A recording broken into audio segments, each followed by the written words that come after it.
Salut à tous, dans cette vidéo nous allons voir comment créer un URL shortener de manière très facile avec Node.js. Donc on va commencer par initialiser un nouveau projet Node.js avec npm init. On va spécifier l'option -y pour répondre oui à toutes les questions. Et on va installer quelques paquets, donc avec la commande npm i pour install, donc express, EJS qui est un moteur de template, et puis le paquet tiny URL qui va nous permettre de raccourcir nos URL. Et aussi, on va installer en dépendance de développement Nodemon qui va nous réactualiser notre serveur à chaque modification qu'on apportera sur notre application.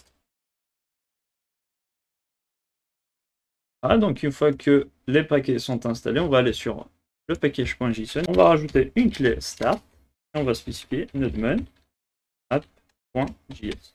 On lancera la commande start avec le terminal, ça va lancer le fichier app.js qui sera le fichier d'entrée de notre application.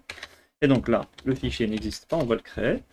Et à ce niveau-là, on va simplement donc récupérer express, tiny URL, et on va créer une nouvelle application, express.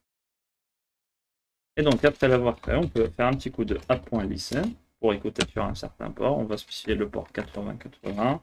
Et comme callback, on va mettre une fonction fléchée qui lancera un console log. Et sur ce console log là, on va dire juste port 8080. Donc juste avec ça, si on lance la commande donc npm start sur le terminal, on va se retrouver avec cet affichage là. Donc notre serveur est bien lancé et il tourne sur le port 8080. Alors, vu qu'on a installé donc un moteur de template, donc on va le spécifier sur notre application avec la commande app.set. On va spécifier le view engine. Et en deuxième argument, on va dire que c'est EJS. Alors, donc là, notre application Express va chercher un dossier qui s'appelle views pour rendre donc nos vues au format EJS. Donc là, le dossier n'existe pas, on va le créer, views. Voilà, donc avec ça, on peut déjà commencer à définir les premières routes. Donc on aura une première route avec une méthode get qui pointera sur l'URL racine. Et comme deuxième argument, on aura une fonction qui prendra une requête, une réponse. Et puis cette route-là va simplement se charger de nous rendre, avec la méthode render, un fichier qui s'appelle O. Et donc ici, avec la méthode render, Express va chercher dans ce dossier views. Donc dans ce dossier-là, views, il n'y a rien pour le moment. On va créer le fichier home.js et on va créer un template HTML de base. Ok. Alors, par exemple, ici, on a simplement un petit H1. Par exemple, on va dire URL shortener.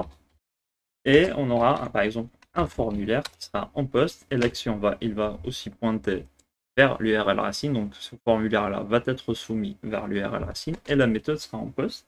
Et là, ici, simplement, on peut mettre un petit label. Par exemple, for URL. Là, on va mettre simplement URL comme ça. Et je vais mettre un BR. Je ne vais pas trop vous embêter avec le CSS, c'est pas le but. Et après, on va mettre un input. Et on va spécifier l'attribut name aussi à URL. Et on va rajouter aussi un ID. Un peu plus d'accessibilité, on va mettre URL. Et il suffit juste aussi de rajouter un petit bouton de type submit pour soumission du formulaire. Et on va dire par exemple ici shorten. Donc là, normalement, juste avec ce setup, si on lance notre navigateur sur le port 8080, je vais mettre localhost 2.8080, on devrait se retrouver avec notre page HTML qui a été générée. Ce qu'on va faire, c'est qu'on va créer une deuxième route avec la méthode post. Elle va toujours pointer sur l'URL racine. On aura la même forme, donc requête,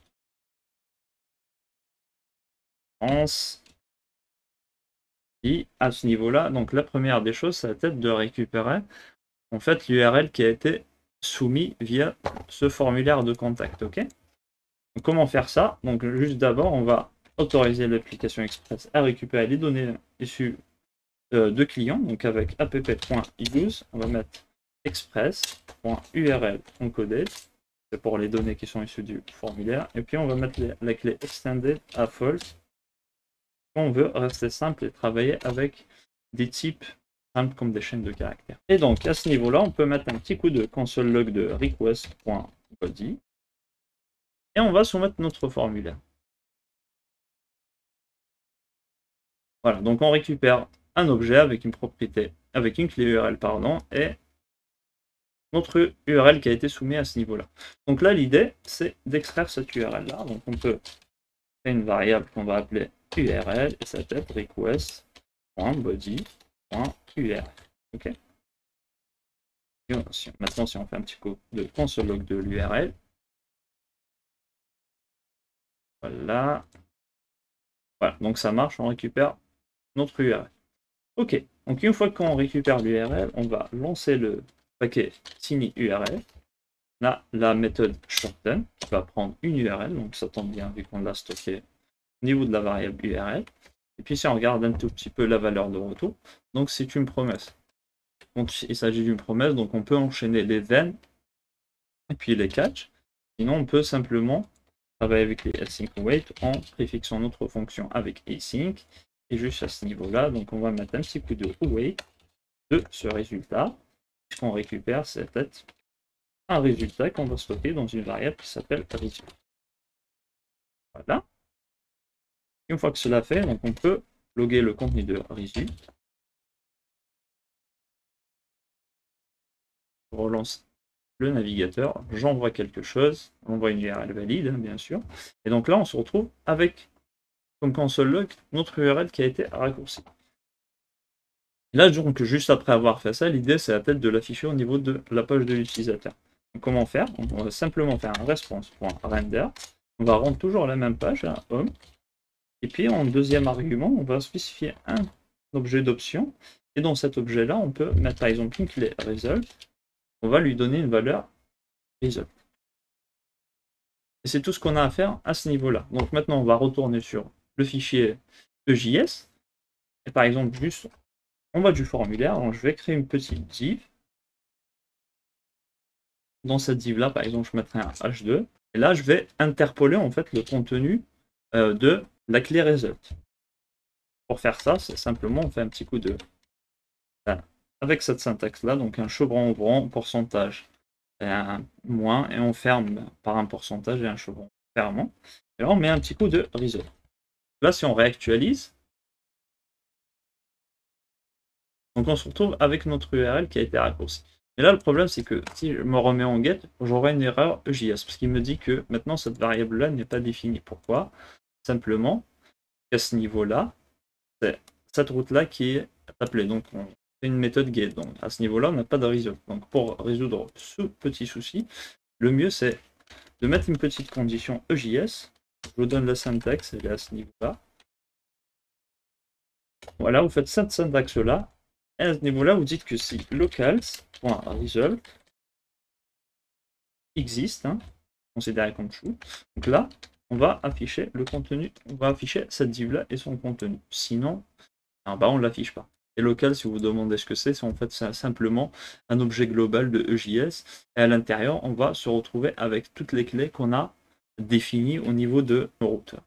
Okay, là, normalement, si on réactualise, on n'aura plus d'erreur. Si on lance une URL, on a l'URL qui a été raccourcie. Donc voilà pour la petite vidéo, j'espère qu'elle vous aura plu. N'hésitez pas à vous abonner à la chaîne et à très vite.